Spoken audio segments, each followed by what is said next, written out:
Hello dear student, welcome to the online study platform of BHU पाठशाला।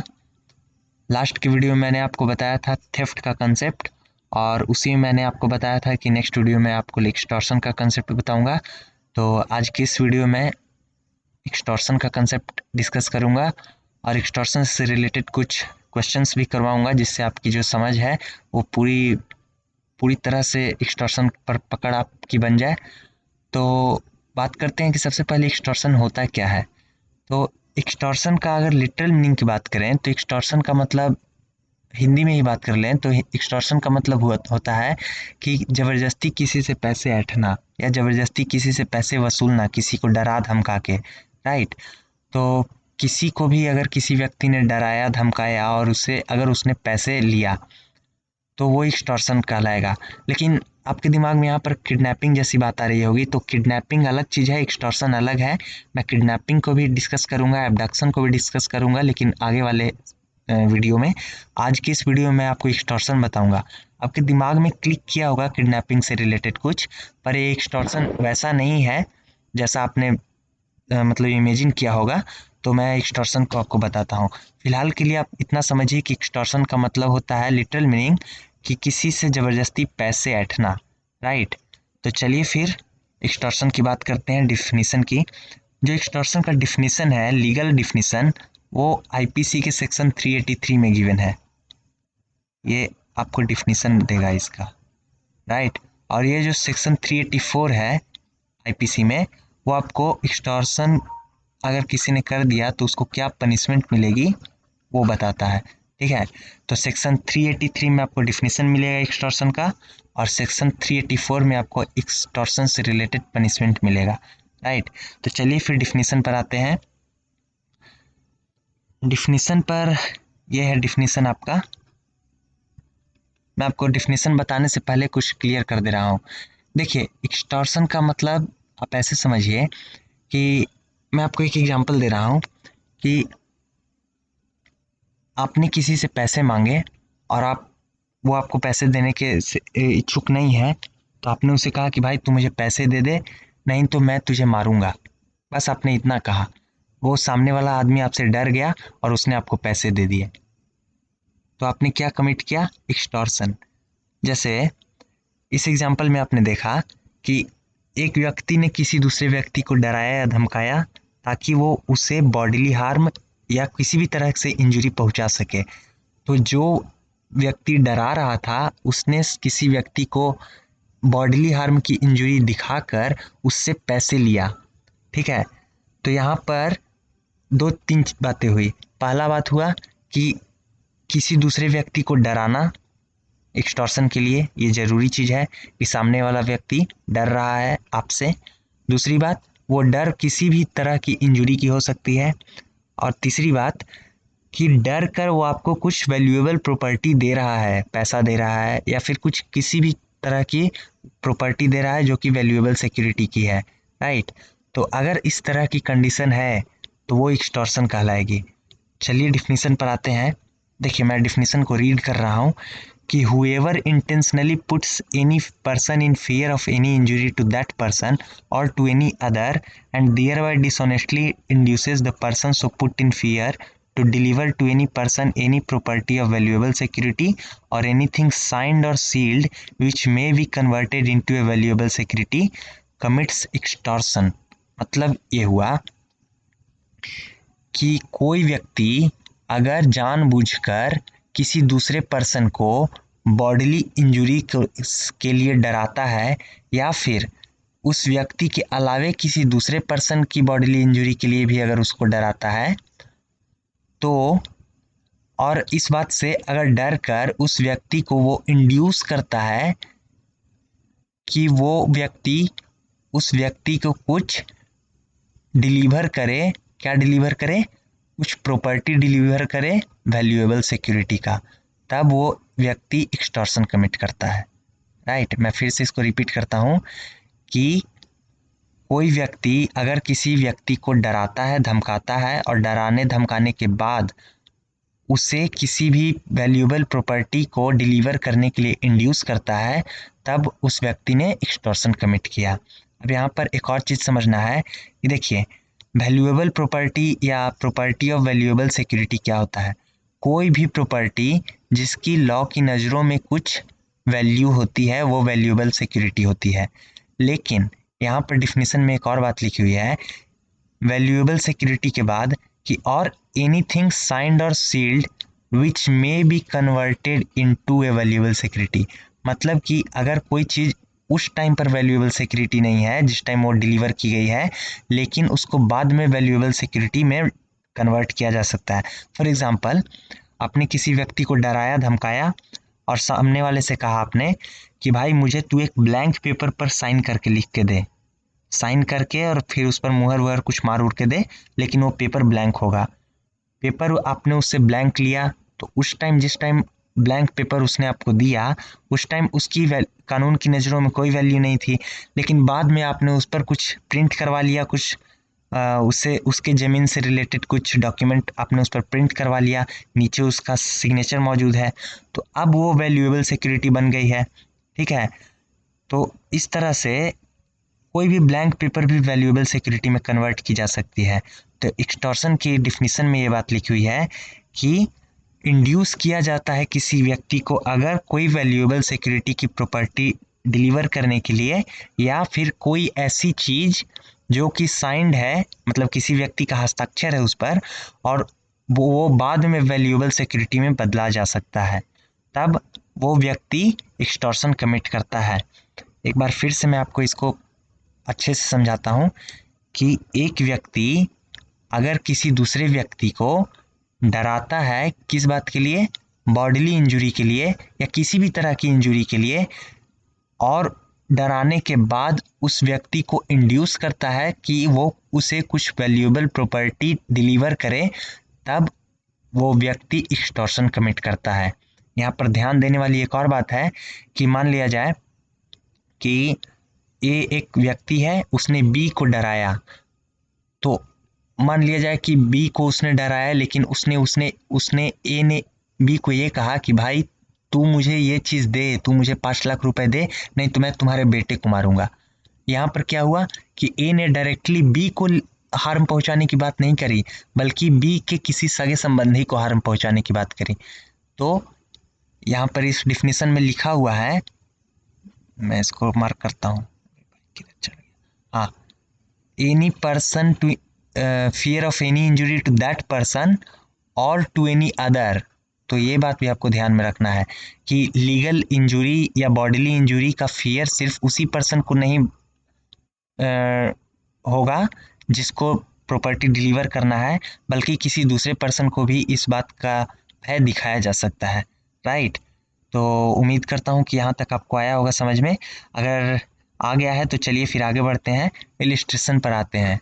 मैं आपको example के थ्रू आपको समझा रहा हूँ, इलिस्ट्रेशन के थ्रू। तो चलिए पहला इलिस्ट्रेशन देखिए। A threatens to publish a defamatory libel concerning Z unless Z give him money. मतलब कि ए कोई व्यक्ति है, उसने जेड को डराया कि वो उसके खिलाफ कुछ मानहानि या डिफेमेटरी ऐसा कुछ जो उसकी रेपुटेशन को कम करे, वो कुछ ऐसा छाप देगा, उसके पब्लिश कर देगा। ठीक है, अगर वो उसे पैसे नहीं देता है, अगर जेड ए को पैसे नहीं देता है तो ए जेड के खिलाफ कुछ ऐसे ही डिफेमेटरी लाइबल पब्लिश कर देगा। तो इस तरह से ए ने क्या किया कि ए ने जेड को इंड्यूस किया पैसे देने के लिए, और जेड ने उसे पैसे दे दिया। तो अगर जेड ने उसे पैसे दे दिया तो ए ने एक्सटॉर्शन कमिट की है। राइट, इस इलिस्ट्रेशन में आपको बिल्कुल क्लियर होगा जो मैंने आपको डिफिनेशन में बताया। यहाँ पर ए ने क्या किया कि जेड को किसी भी तरह की इंजुरी, लीगल इंजुरी, देखिए यहाँ पर बॉडीली इंजुरी की बात नहीं है, यहाँ पर है कि एक डिफेमेटरी लाइबल वो पब्लिश करेगा, मतलब कि कुछ ऐसा आर्टिकल पब्लिश कर देगा या कुछ ऐसा पेपर में कुछ पब्लिश कर देगा या नेट पर कुछ पब्लिश कर देगा जो कि उसके सोसाइटी में रेपुटेशन को कम करता है। राइट, तो ए कुछ ऐसा करेगा जिससे जेड की रेपुटेशन कम हो जाएगी, और इस बात से जेड डर गया, और डरने के बाद उसने उसे पैसे दे दिए। तो अगर पैसे दे दिए या पैसे नहीं भी दिए, और अगर वो पैसे वो डर गया है और जेड को ऐसा करना पड़ेगा मजबूरी में, तब ए ने क्या किया, एक्सटॉर्शन कमिट कर दिया। ये इलिस्ट्रेशन आपको आ गया होगा समझ में। चलिए नेक्स्ट इलिस्ट्रेशन को आप देखिए फिर। A by putting Z in fear of grievous hurt, मतलब कि ए जेड को एकदम ग्रीवियस हर्ट के लिए डराता है। Dishonestly induces Z to sign और affix his seal to the blank paper and deliver it to A. A ने जेड को डराया किसी एकदम ग्रीवियस हर्ट के लिए और जेड को इंड्यूस कर दिया कि वो उसे एक ब्लैंक पेपर पर अपना साइन और सील लगा कर दे। ठीक, Z science and deliver the paper two A. Z ने बिल्कुल ऐसा ही किया क्योंकि वो एकदम डर गया ग्रीवियस हर्ट को लेकर। और जैसे ही here as the paper so sign may be converted into a valuable security, चूंकि पेपर जिस टाइम पर डिलीवर किया गया उस टाइम पर उसकी कोई वैल्यू नहीं थी, लेकिन बाद में वो वैल्यूएबल सिक्योरिटी में कन्वर्ट किया जा सकता है, इसलिए ए ने यहाँ पर एक्सटॉर्शन कमिट कर दिया। इस वाले इलिस्ट्रेशन को मैंने आपको डिफिनेशन में समझाने की पूरी कोशिश की थी और ये इलिस्ट्रेशन आपको आ गया होगा समझ में। चलिए फिर आगे बढ़ते हैं। देखिए जो तीसरा इलिस्ट्रेशन है, ये तीसरा है सी और फिर ये डी है। जो तीसरा इलिस्ट्रेशन है वो है कि A threatens Z that he will keep Z child in wrongful confinement unless Z will sign and deliver to A promissory note binding Z to pay certain money to ए।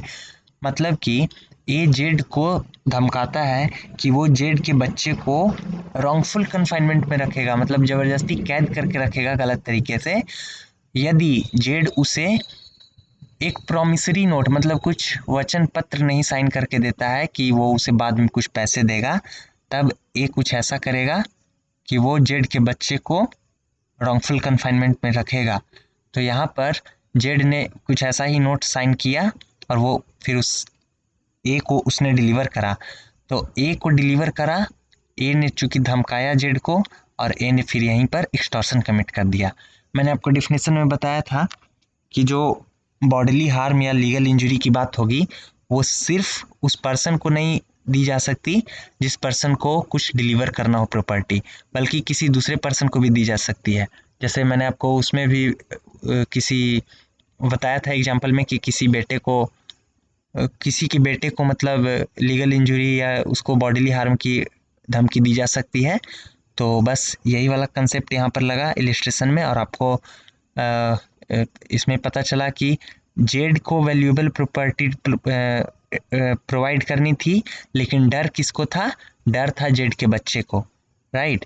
तो इस तरह से जेड भी induce हो गया वो अपने बच्चे के खातिर, और जेड ने चूंकि अब वैल्यूएबल प्रॉपर्टी प्रोवाइड कर दी ए को, तो ए ने यहाँ पर एक्सटॉर्शन कमिट कर दिया। चलिए फिर नेक्स्ट इलिस्ट्रेशन पर आते हैं। देखिए A threatens to send clubman to plough up Z field unless Z will sign and deliver to B a bond binding Z under a penalty to deliver certain produce to B and thereby induces Z to sign and deliver the bond. A has committed extortion. एक व्यक्ति है और ए ने कुछ अपने आदमियों को भेजा कि जेड के जाकर वो फील्ड को मतलब खेत को वो उस पर मतलब हल वल चला दें, प्लो अप करें, राइट। वो उसे हल चला कर मतलब उसे जोत दें, खेत को जोत दें। ए ने ऐसा बी जेड को धमकाया कि वो अपने आदमियों को भेजकर उसके खेत को जोतवा देगा, राइट। और इस बात से जेड डर जाएगा और जेड को ये उसने कहा ए ने कि अगर उसने बी को एक बॉन्ड साइन करके नहीं दी कि वो अपने प्रोड्यूस को मतलब खेती से जो भी उपज होगी जेड की वो उस प्रोड्यूस को बी को डिलीवर करेगा, और अगर ऐसा वो नहीं करता है तो ए अपने आदमियों को भेज के उसके खेत पर ज़बरदस्ती का कब्जा कर लेगा, राइट। इस बात से जेड डर गया और वो इंड्यूस हुआ कि जैसा ए ने कहा है उस तरह की बॉन्ड वो साइन करके उस बी को दे। तो अगर ए ने ऐसा किया और जेड उसके उकसावे पर आकर डर कर जेड ने बॉन्ड साइन करके दे दिया, तो ए ने यहाँ पर भी एक्सटॉर्शन कमिट कर दी, राइट। देखिए जिस टाइम पर बॉन्ड साइन की गई थी उसी टाइम से वो बन जाती है वैल्यूएबल सिक्योरिटी। तो वैल्यूएबल सिक्योरिटी वाला बात यहाँ पर आ गया। दूसरी बात, फियर वाला कंसेप्ट मतलब आ गया एलिमेंट कि ए ने जेड को फियर में रखा और इंड्यूस करा उसे वैल्यूएबल प्रॉपर्टी से प्रोवाइड करने के लिए। तो इन चारों ही इलिस्ट्रेशन में आपने देखा कि एक व्यक्ति किसी दूसरे व्यक्ति को डरा रहा है और डराने के बाद उसे इंड्यूस कर रहा है किसी प्रॉपर्टी को डिलीवर करने के लिए। तो इतना काफ़ी है एक्सटॉर्शन कमिट करने के लिए, राइट। तो इन चारों इलिस्ट्रेशन में पर्सन ने एक्सटॉर्शन कमिट की है, राइट। चलिए, इलिस्ट्रेशन तक आपको आया होगा समझ में, और इलिस्ट्रेशन समझने के बाद आपको बिल्कुल कंसेप्ट आ गया होगा समझ में एक्सटॉर्शन का। तो चलिए अब कुछ लीगल प्रिंसिपल बेस्ड सवाल पर आते हैं, और इन सवालों को करने के बाद एकदम से आपका कंसेप्ट क्लियर हो जाएगा। चलिए, तो मैंने फर्स्ट में बहुत ही इजी क्वेश्चन लिया है, और लीगल प्रिंसिपल तो वही है, एक्सटॉर्शन का ही है, तो फिर भी उसको एक बार रीड करते हैं। Whoever puts any person in fear of injury to him or other person and thereby dishonestly inducing him to deliver to such person any valuable property by putting him under fear is said to have committed extortion। मतलब कि कोई व्यक्ति अगर किसी दूसरे व्यक्ति को injury के लिए डराता है या किसी दूसरे व्यक्ति की इंजुरी के लिए डराता है और डराने के बाद उस व्यक्ति को कुछ वैल्यूएबल प्रॉपर्टी डिलीवर करने के लिए इंड्यूस कर देता है, तो इस तरह से वो कहा जाएगा कि उस व्यक्ति ने एक्सटॉर्शन कमिट करी। ठीक, ये लीगल प्रिंसिपल हुआ। चलिए फैक्चुअल सिचुएशन पर देखिए। Z by putting D in fear of grievous hurt dishonestly induces him to affix his seal and signature on a blank paper and deliver it to Z. मतलब कि Z ने क्या किया कि उसने डी को धमकाया, एक ग्रीवियस हर्ट के लिए डर में रखा। ग्रीवियस हर्ट का मतलब हुआ कि एकदम ऐसी बॉडीली इंजुरी जिसमें बहुत ज़्यादा चोट पहुंचती है, ठीक है। ऐसी बॉडीली इंजुरी, ऐसी शारीरिक इंजुरी जिसमें बहुत ज़्यादा चोट पहुंचाई जाती है। तो जेड डी को धमकाता है ग्रीवियस हर्ट के लिए और उसे कहता है कि एक ब्लैंक पेपर पर उस अपना सिग्नेचर करके उसे दे। तो अगर जेड ने ऐसा किया तो उसने एक्सटॉर्शन कमिट कर दिया। तो डिसाइड आपको करना था इसमें कि जेड ने इसमें क्या किया है, रॉबरी की है, थेफ्ट किया है, मिसचिफ किया है, एक्सटॉर्शन किया है। तो फैक्चुअल सिचुएशन को और लीगल प्रिंसिपल को आप पढ़ के समझ गए होंगे कि ये बिल्कुल एक्सटॉर्शन का मामला है। तो इसमें तो कोई दो मत है ही नहीं, option D is right option.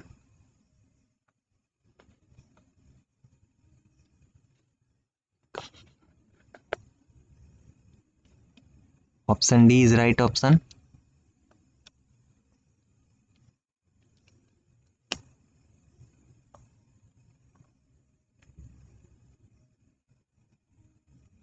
D option right option है। चलिए फिर नेक्स्ट सवाल पर आते हैं। देखिए, इसमें भी वही लीगल प्रिंसिपल है कि whoever puts any person in fear of injury to him. मतलब कि यदि किसी व्यक्ति ने किसी दूसरे व्यक्ति को लीगल इंजुरी या किसी तरह की इंजुरी का भय दिखाकर उस पर्सन को डिसऑनेस्टली इंड्यूस करा कि वो उसे कुछ प्रॉपर्टी डिलीवर कर दे, तो इस तरह से उस व्यक्ति ने एक्सटॉर्शन कमिट कर दी। सिचुएशन क्या है, मतलब फैक्ट क्या है कि Anil threatens Reena that he will make her private photos public if she does not hand over him her gold necklace. मतलब कि अनिल कोई है और अनिल ने रीना को धमकाया कि वो उसकी प्राइवेट फोटो जो है उसे पब्लिक कर देगा यदि वो रीना अपनी गोल्ड नेकलेस को उसे नहीं देती है।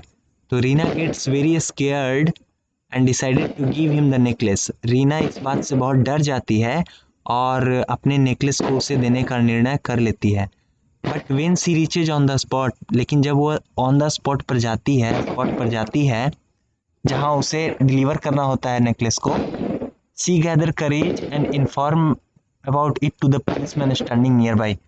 लेकिन जब वहाँ स्पॉट पर वो जाती है तो एक पुलिस वाले को इधर उधर घूमते देखकर वो कुछ करेज गैदर करती है, कुछ उसको हिम्मत आता है और वो पुलिस को सारी बात बता देती है। Policeman arrest Anil but he plead innocence. और इस बात से पुलिसमैन अनिल को अरेस्ट कर लेता है, लेकिन अनिल फिर यहाँ पर इनोसेंस की प्लीड लगाता है। पुलिस अनिल को अरेस्ट कर लेती है और अनिल इनोसेंस की प्लीड करता है, मतलब वो ये कहता है कि वो निर्दोष है। आपको डिसाइड करना है चारों ऑप्शन पढ़ के कि अनिल जो कह रहा है उसमें कितना दम है, राइट। ऑप्शन ए को देखिए, Anil has not committed extortion as he was arrested before getting necklace from Reena. Anil ने एक्सटॉर्शन कमिट नहीं की है क्योंकि पुलिस ने उसको नेकलेस, रीना के नेकलेस देने से पहले ही उसको अरेस्ट कर लिया। तो देखिए, आपको जब मैं डिफिनेशन बता रहा था एक्सटॉर्शन की, उस टाइम मैंने आपको बताया था कि यदि किसी व्यक्ति ने किसी व्यक्ति को डर दिखा दिया, और इस लीगल प्रिंसिपल में भी वही बात लिखी हुई है, डर दिखाकर उसे इंड्यूस कर दिया अगर किसी प्रॉपर्टी प्रोवाइड कराने के लिए, तो उसे एक्सटॉर्शन कमिट कर दिया। यहाँ पर ये बात इममेटेरियल हो जाती है कि असल में प्रॉपर्टी डिलीवर हुई या नहीं, राइट। अगर कोई व्यक्ति ये सोच लेता है कि उसे ये प्रॉपर्टी अब देना ही पड़ेगा क्योंकि वो बिल्कुल डरा हुआ है, तो एक्सटॉर्शन उसने कमिट कर दिया है सामने वाले ने, ठीक। तो ऑप्शन ए में जो बात है कि अनिल ने एक्सटॉर्शन नहीं किया है क्योंकि वो नेकलेस लेने के पहले ही उसको अरेस्ट किया जा चुका था, ये ठीक नहीं है, यानी ऑप्शन ए गलत है। तो मैं इसको एलिमिनेशन प्रोसेस के माध्यम इसको गलत कर दे रहा हूँ। चलिए बी ऑप्शन को देखिए, Anil has committed extortion as he induces Reena to deliver him gold necklace by putting her in fear. यही बात लिखी भी हुई है लीगल प्रिंसिपल में कि अनिल ने कमिट कर दिया है एक्सटॉर्शन क्योंकि उसने रीना को गोल्ड नेकलेस देने के लिए डिलीवर करने के लिए इंड्यूस कर दिया है फियर दिखाकर। बस लीगल प्रिंसिपल में भी यही बात लिखी हुई है कि अगर कोई व्यक्ति ऐसा कर देता है तो उसने एक्सटॉर्शन कर दिया है। तो अनिल ने जिस टाइम पर रीना को डरा धमका दिया और रीना ये सोचने लगी कि अब उसे देना ही पड़ेगा क्योंकि फिर अनिल दिक्कत कर देगा, तो अनिल ने उसी टाइम पर एक्सटॉर्शन कमिट कर दिया, ठीक है। फिर ये इममेटेरियल है कि अनिल को वो नेकलेस मिला या नहीं।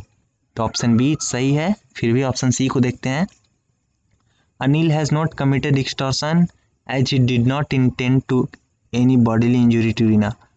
अनिल ने कोई एक्सटॉर्शन कमिट नहीं की क्योंकि उसने रीना को कोई बॉडीली इंजरी पहुंचाने के बारे में नहीं सोचा। ये बात तो बिल्कुल इममेटेरियल है यहाँ पर कि बॉडीली इंजरी क्या होता है। मैंने आपको इलिस्ट्रेशन में आपको बताया था डिफेमेशन वाला केस, डिफेमेशन में कौन सा बॉडीली इंजरी हो रहा था। इंजरी कहने का मतलब लीगल इंजरी, फिर चाहे वो रेपुटेशन की इंजरी हो, वो बॉडीली इंजरी हो, वो किसी भी तरह की इंजरी हो सकती है, वो सिविल इंजरी हो सकती है, ठीक। तो ये बॉडीली इंजरी यहाँ से हटा दीजिए। अगर ये हट जाता है तो फिर ऑप्शन सही है, लेकिन चूंकि बॉडीली इंजरी यहाँ पर है तो ये ऑप्शन गलत है।